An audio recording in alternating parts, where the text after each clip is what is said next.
انا بستقبل دايما المشاريع بشكل.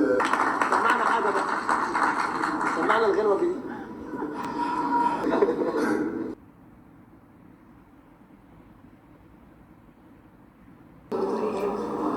اللي هو يعني قدم لنا فكره جريئه زي دي، وانا بالنسبه لي متحمسه جدا ان انا هشتغل مع معتصم مع استاذ هشام.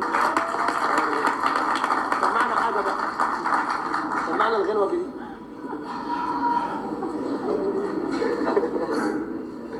انا مش هضيف حاجه حد قالوه، فمش هتكلم يعني، مش هضيف بس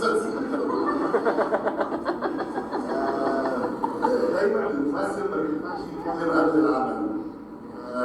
ده جديد عليا فكره ان انا اتكلم قبل العمل، لان مثلا دايما بستنى ان العمل ينزل والناس تشوفه وهي اللي تتكلم عنه، مش القائم على العمل هو اللي يتكلم عنه.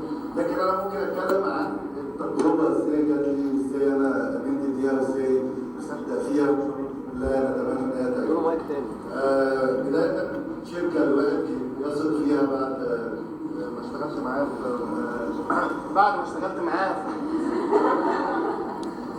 بعد ما شاركت في مسلسل عمر افندي، وكان الحمد لله مسلسل محترم، الناس حبته جدا وصدقته. الثقه دي بتبقى متبادله جدا ما بيني وما بين الشركه، في ان هي بتاخد راي الباطل رايها، فعرضت عليا المشروع. انا بستقبل دايما المشاريع بشكل مختلف، ان انا متفرج مشاهد، ليس لي علاقه بالدور اللي انا بعمله ولا الموضوع، غير ان انا بستقبل المشاهد.